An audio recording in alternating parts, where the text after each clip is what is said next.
ஒழுக்கம்தான் வாழ்க்கையில் ரொம்ப important. Discipline, ஒழுக்கம் இல்லைன்னு சொன்னால் நம்ம எந்த காரியத்திலையும் எந்த இதுலேயும் நம்ம முன்னேற முடியாது. 3 டிசிப்ளின், 3 ஒழுக்கங்கள். 1 ஃபிசிக்கல் டிசிப்ளின், 2வது மாரல் டிசிப்ளின், 3வது ஸ்பிரிச்சுவல் டிசிப்ளின். உடம்பை எப்படி வச்சுக்கணும், உன் உடம்புக்கு நீ என்ன சாப்பிடணும், உன் உடம்புல உனக்கு என்ன நோய் இருக்கு உனக்கு தெரியும், அதை நீ கரெக்ட் பண்ணிக்கோ. 2வது மாரல் டியூட்டிஸ், உன்னை பெத்த அப்பா அம்மாக்கு நீ என்ன செய்யணும், உன் பொண்டாட்டிக்கு நீ என்ன செய்யணும், உன் பிள்ளைங்களுக்கு நீ என்ன செய்யணும், உன் சொசைட்டிக்கு நீ என்ன செய்யணும், உன்னுடைய நாட்டுக்கு நீ என்ன செய்யணும். ஜாஸ்தியும் இல்லாம கம்மியாவும் இல்லாம கரெக்டா செய். 3வது ஸ்பிரிச்சுவல் டிசிப்ளின், நீ ஹிந்துவா இருக்கலாம், முஸ்லிமா இருக்கலாம், இல்லை கிறிஸ்டியனா இருக்கலாம், எந்த மதத்துல பிறந்தியோ அதுல எந்த சடங்குகள் இருக்கோ என்ன இருக்கோ அதை கரெக்டா செய். தானா சந்தோஷம் வரும், தானா சக்தி வரும். ஈகோவை கிரஷ் பண்றதா ஸ்பிரிச்சுவாலிட்டி. ஈகோவை கிரஷ் பண்ணவன் தான் ஸ்பிரிச்சுவல் பர்சன். ஆண்டவனுங்கிறது இங்கேயும் நமக்குள்ளதான் இருக்கு.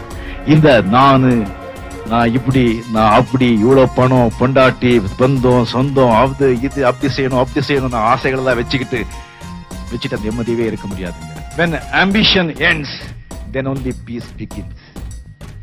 ஆசைகள் எப்போ உங்களுக்கு குறையுதோ அப்போதான் நிம்மதி தானா மேலே வரும். ஜீசஸ் ஆகட்டும், அல்லாஹ் ஆகட்டும், விநாயகர் ஆகட்டும், முருகர் ஆகட்டும், கிருஷ்ணர் ஆகட்டும், அம்மன் ஆகட்டும், எல்லாருமே பவர்ஃபுல் தான்.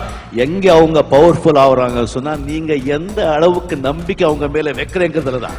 Creation, when there is a creation, there should be a creator. படைப்பு இருந்தா படைப்பாளி இருந்துதான் ஆகணும். Without a creator there is no creation. Yes, ஆண்டவன் இருக்கான், நல்லவங்க வாழுவாங்க, கொஞ்சம் நேரம் ஆகும், அவ்வளவுதான். சோதனை வரும், சாதனை எப்போ ஆகும், நீ சோதனையை சந்திச்சாதாயா சாதனை ஆகும். ஆண்டவனுடைய படைப்பில் எப்படி சொன்னா இந்த உலகமே எல்லாம் ஜியாகிரபிக்கல், எல்லாம் ஆண்டவனுடைய ஒரு கால்குலேஷன். பூமி, சமுத்திரம், மேகங்கள், மலைகள், இதெல்லாம் கரெக்டாக அது உலகம் நடக்கிறதுக்கு கரெக்டாக பிளான் பண்ணி ஆண்டவர் வச்சுருக்காங்க. அதே மாதிரி மனுஷங்க வாழ்கிறதுக்கு இந்த உலகத்துக்கு அப்பப்போ மழை வர்றதுக்கு, நல்ல காற்று எல்லாமே இதாகிறதுக்கு பெரிய பெரிய மகான்கள், தபஸ்விகள், யோகிகள், அவர்களுடைய மெடிடேஷன், தியானம், அப்புறம் இந்த சின்ன குழந்தைகள் அவங்களுடைய பிரசன்ஸ், அதனால்தான் இந்த உலகமே ஓடிக்கிட்டு இருக்கு. எப்பவுமே இப்போ குழந்தைங்க பாருங்க, ஏதாவது நீங்க சொல்லுங்க, ஒரு சின்ன குழந்தை 1 year 2 years 3 years குழந்தை அப்படியே உட்கார்ந்து யோசனை பண்றது நீங்க பார்த்துருக்கீங்களா? முடியவே முடியாது. Because the children they live in the moment. அப்போ வாழ்றாங்க, but not elders. Elders always either they go to past or future. they'll be thinking either past or future but not present.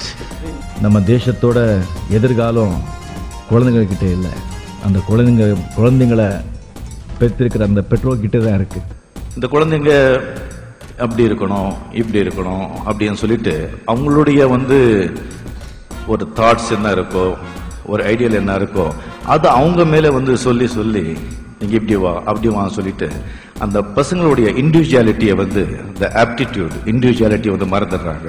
ஒரு திறமைங்கிறது கடவுள் கொடுக்கறது, அது பெத்த தாய் தந்தை கூட கொடுக்கறது கிடையாது. அந்த திறமை அந்த பிராரப்தம்னு சொல்லுவாங்க. ஜென்மமாக அந்த ஒரு சரஸ்வதி கடாட்சத்தோட இருக்கவங்களுக்கு தான் அந்த ஒரு திறமை அது கிடைக்கும். See, I am telling you one thing, everybody is born genius. Everybody is born genius. But nowadays what has happened, and the genius இருக்குல்ல, அது who has maintained his individuality, he is called genius. But in this society, in this environment, நம்ம இண்டிவிஜுவாலிட்டியை காப்பாற்றுக்கிறது கஷ்டமா இருக்கு. அதுக்கு விட மாட்டேங்கிறாங்க யாரு? Elders. த environment, schools, education, universities, இங்கெல்லாம் போய் அதுக்கு மேலும் கரப்ட் ஆகாம அவன் இண்டிவிஜுவாலிட்டியை காப்பாற்றிட்டு வரான் பாருங்க, அவன் தான் ஜீனியஸ். ஸோ அப்பா, அம்மா, குரு, இவங்களுக்கு பசங்க எல்லாம் கடமைப்பட்டிருக்கீங்க. நீங்க வாழ்க்கையில என்ன ஆனாலும் சரி, உங்க அப்பாவா அம்மா அவங்களுக்கு நல்லா காப்பாத்துக்கிறது, அவங்கள பாதுகாக்கிறது உங்களுடைய கடமை. அண்ட் குரு அவங்களுக்கு நல்ல பேர் வாங்கி வர்றது உங்களுடைய கடமை. கடமையை செய், பலனை எதிர்பார்க்க. ஸோ அந்த பலனை எதிர்பார்க்கணும்னு சொன்னால் நீங்கள் கடமை நல்லா செஞ்சால் தான் நீங்கள் நல்ல பலனை எதிர்பார்க்க முடியும். 3 விஷயம் இருக்கும்போது நமக்கு தெரியவே தெரியாது. 1 இளமை, 2 ஆரோக்கியம், 3 நல்ல நேரம். இந்த 3 நம்ம இருக்கும்போது தெரியாது, போன பிறகு தான் தெரியும். வாழ்க்கை நீங்கள் நல்லா இருக்கணும்னு சொன்னால் நீங்கள் கடவுளை விட, பொண்டாட்டியை விட நல்ல நண்பர்களை தேர்ந்தெடுங்க. நல்ல நண்பர்களை நீங்கள் தேர்ந்தெடுத்தாதான் நீங்கள் வாழ்க்கையில் நல்லபடியாக இருக்க முடியும். நண்பர்கள் தான் உங்க வாழ்க்கையை சேஞ்ச் பண்றவங்க, எந்த திசையில வர கொண்டு போறவங்க. அதுதான் ரொம்ப முக்கியம். நம்ம புத்திசாலியோட பழகணும், புத்திசாலியோட ஆலோசனை கேட்கணும். அதி புத்திசாலியோட பழகக்கூடாது, அதி புத்திசாலியோட ஆலோசனைகளை கேட்கக்கூடாது. ஏன்னா அதி புத்திசாலிங்க பல யோசனைங்க பண்ணுவாங்க, பல திட்டங்கள் வச்சுருப்பாங்க.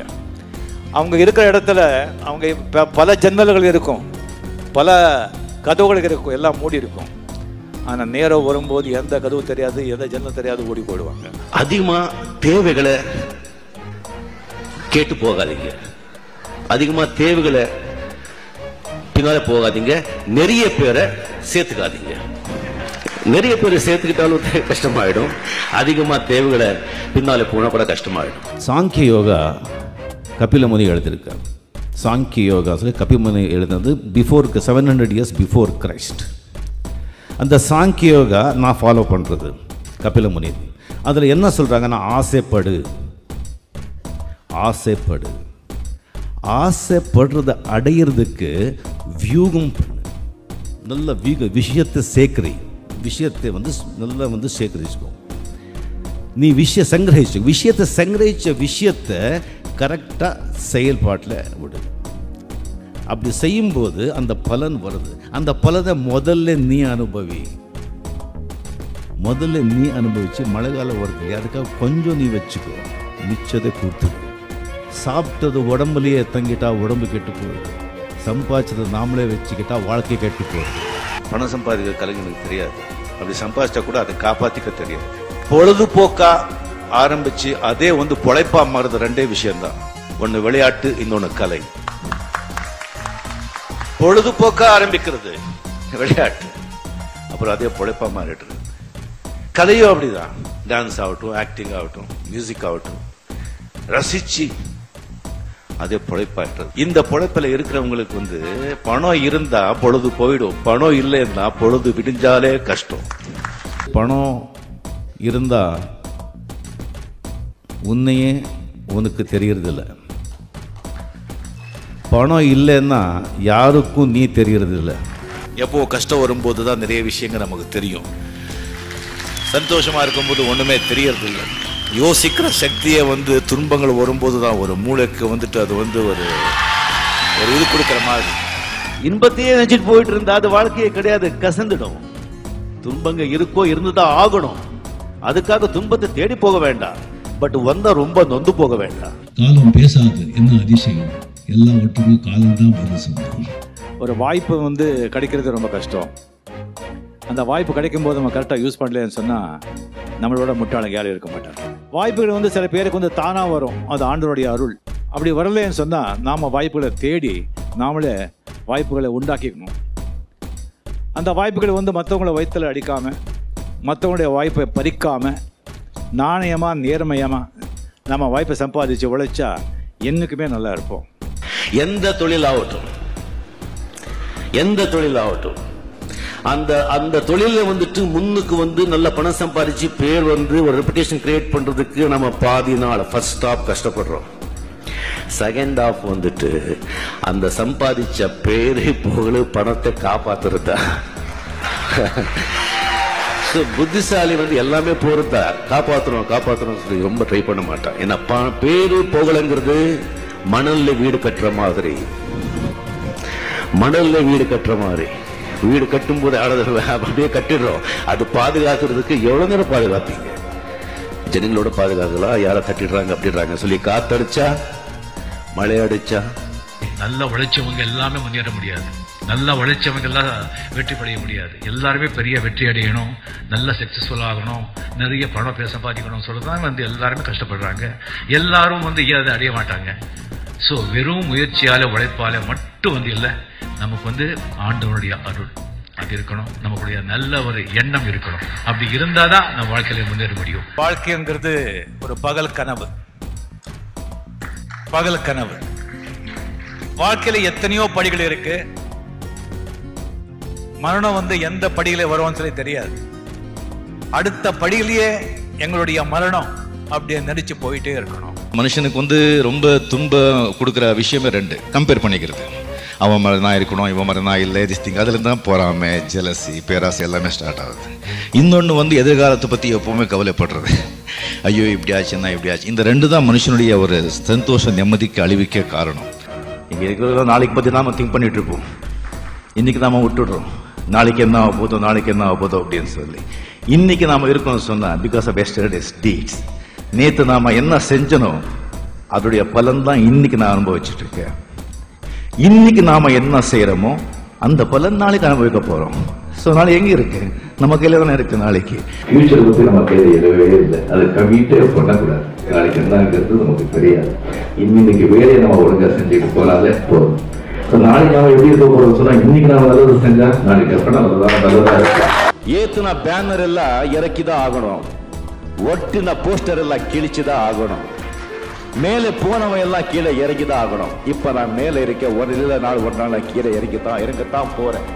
அது விதி, நேச்சர். இது நிரந்தரமானது கிடையாது. எது நிரந்தரது? மனிதனா வாழணும். 10 பேருக்கு நாம வந்து உதவி செய்யறோமோ இல்லவோ உபதிரவமா இருக்கக்கூடாது. நம்ம குடும்பத்தை, நம்ம தகப்பனார்களை, நம்ம பொண்டாட்டியை, நம்ம மக்கள், நம்ம பசங்களை நல்லா பார்த்துக்கணும்.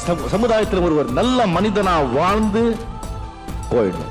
எந்த உச்சிக்கு நம்ம போனா கூட வாழ்க்கையில வந்து நம்ம சாதனை செய்யணும் சொன்னா கீழே இறங்கிதான் வரணும். மறுபடியும் போகணும். உச்சியில போயிட்டோம், உச்சியிலே இருந்தோம் சொன்னா, உச்சிலேயே நம்ம இருக்கோம் சொன்னா காணாம போயிடுவோம். சாதனை பண்றதுக்கு கீழே வரணும். வாழ்க்கையும் அப்படிதான். இறங்கி மேலே போறதா வாழ்க்கையை. அது சந்தோஷமா செய்யணும். சந்தோஷம்ங்கிறது ஹாப்பினஸ் காட் அப்படி யாரும் சொல்லல, பீஸ் இஸ் காட் சொல்றாங்க. சந்தோஷம் சொல்றது எப்படி சொன்னா வந்துட்டு போறது. பீஸ்ங்கிறது எப்பவுமே நிலையா நிற்கிறது. சோ அந்த பீஸை இங்கதான் நம்ம போகணும். வாழ்க்கையில நல்லா இருக்கணும் சொன்னா இளமை காலத்துல நல்லா உழைக்கணும். அப்போதான் வாழ்க்கையில வந்து நல்லா இருக்க முடியும். முதுமையில வந்து ஆரோக்கியமா இருக்கணும் சொன்னா பிஸியா இருக்கணும். ஸோ எப்பவுமே வந்துட்டு பிஸியா நம்ம உடம்பை வந்து நம்ம பிஸியா வச்சுக்கிட்டா உடம்பு நல்லா இருக்கும். அண்ட் மனசு தானா பிஸியா இருக்கும். அது வந்து கட்டுப்படுத்தாதான் நல்லா இருக்கும். அந்த மனசை கட்டுப்படுத்துறதா தியானம் அதெல்லாம் வந்து சொல்றது. அந்த மனசை வந்து கட்டுப்படுத்து நல்ல திசையில கொண்டு போறதுக்கு. மனசு விட்ட வழியில போனா அது வந்து அவ்வளவுதான். ஏன்னா மைண்டுக்கும் பாடிக்கும் கனெக்ஷன் இருக்கும். மனசு கெட்டு போச்சுன்னா உடம்பு கெட்டு போகும், உடம்பு கெட்டு போச்சுன்னா மனசு கெட்டு போகும். கட்டுப்பாடு இல்லாத மனிதன் எதையுமே சாதிக்க முடியாது. கட்டுப்பாடு இல்லாத மனம் எதுவுமே சாதிக்க முடியாது. இந்த எக்ஸ்ட்ராங்கிற வார்த்தை வந்து அது ஒரு மந்திரங்க. அது அந்த எக்ஸ்ட்ராங்கிறத நம்ம கரெக்டாக நம்ம வந்து பயன்படுத்தினா வாழ்க்கையில் ரொம்ப நல்லா இருக்கும். ரொம்ப சிம்பிள். எக்ஸ்ட்ரா பேசக்கூடாது, எக்ஸ்ட்ரா சாப்பிடக்கூடாது, எக்ஸ்ட்ரா தூங்கக்கூடாது, எக்ஸ்ட்ரா புகழக்கூடாது, எக்ஸ்ட்ரா திட்டக்கூடாது, எக்ஸ்ட்ரா அட்வைஸ் பண்ணக்கூடாது. எல்லாம் இந்த எக்ஸ்ட்ரால வந்துட்டு நிறைய விஷயம் இருக்குங்க. அது வயசாக ஆக எக்ஸ்ட்ரா உப்பு சாப்பிடக்கூடாது, எக்ஸ்ட்ரா சுகர் சாப்பிடக்கூடாது, எக்ஸ்ட்ரா நடக்கக்கூடாது, எக்ஸ்ட்ரா திங்க் பண்ணக்கூடாது. இந்த மாதிரி இந்த எக்ஸ்ட்ரா வந்து கரெக்டாக நம்ம யூஸ் பண்ணோன்னு வச்சுங்களேன், வாழ்க்கையில் ரொம்ப ரொம்ப ரொம்ப ரொம்ப சந்தோஷமாக நம்ம இருக்கும். Be away from 4 white food materials: salt, sugar, tablets, rice. White material ஃபுட்டெல்லாம் கொஞ்சம் அவாய்ட் பண்ணணும். பால், நெய், தயிர். 40க்கு மேலே, 20க்கு மேலே, 15 ஸ்டார்ட் பண்ணுறாங்க. அப்படியே டயட் எல்லாம் பண்ணிட்டு டிப்ரெஷன் வந்துடும். எங்கள் ஜெனரேஷனுக்கு நான் சொல்லிக்கணும். ஃபுட்டு வந்து டயட் பண்ணிட்டு இந்த டிப்ரெஷன் வந்துடுங்க. தயவு செஞ்சு புரிஞ்சுங்க. நல்லா சாப்பிடணும். சாப்பாடில் கோழி ஆகாது, ஜீரணிக்கங்க. பட் 40+, 50+ சொல்கிறது. All this white food materials avoid பண்ணால் ஹெல்த் நல்லா இருக்கும். பட் இன்ஜினுக்கு ஒரு ஆயில் போடணும் இல்லையா? மிஷின் நல்லா இருக்கும். பட் ஆயிலுக்கு வந்து பாசிட்டிவ் தாட்ஸ் எப்பவுமே வந்து நடக்கும். நான் டெஃபினட்டாக இது செய்யலாம் அப்படிங்கிற ஒரு பாசிட்டிவ் தாட் எப்போவுமே இருக்கணும். நெகட்டிவ் தாட் வந்து கம்மி பண்ணிக்கிட்டு பாசிட்டிவ் தாட்டை வந்து வச்சுக்கிட்டா வாழ்க்கையில் வந்து நல்லா முன்னேறலாம். What you think you become. நீ என்ன யோசிக்கிறியோ நீ அதே ஆக. நெகட்டிவ் தாட்ஸ் எல்லாம் விட்டுடுங்க. பாசிட்டிவாக திங்க் பண்ணுங்க. நல்லா இருக்க போறேன், எனக்கு நல்லதே நடக்கும், என்னை சார்ந்தவருக்கும் நல்லதே நடக்கும். நல்லவங்களா இருக்க வேண்டாம், நல்லவங்களா இருக்கணும்னு நினைச்சாலே போதும், செய்கைகள் தானா வந்து வரும். நல்லவனா இருக்கணும், ஆனால் ரொம்ப நல்லவனா இருக்கக்கூடாது.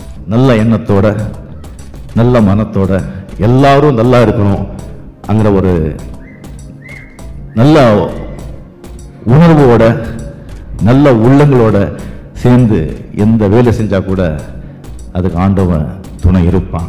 அந்தஸ்து வந்துட்டு நாம தேடி போகக்கூடாது, அது தானா வரணும்.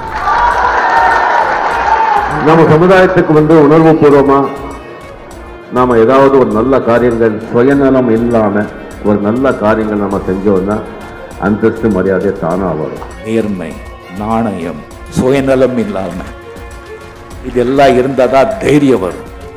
அந்த தைரியம் வந்த பேரும் புகழும் தானா வரும். Many people don't believe miracles. Miracles do happen. See, an ordinary bus conductor sharing a dais with the greatest living legends. It's a miracle. Miracles do happen. நல்லதே நினைப்போம், நல்லதே பேசுவோம், நல்லதே செய்வோம், நல்லதே நடக்கும்.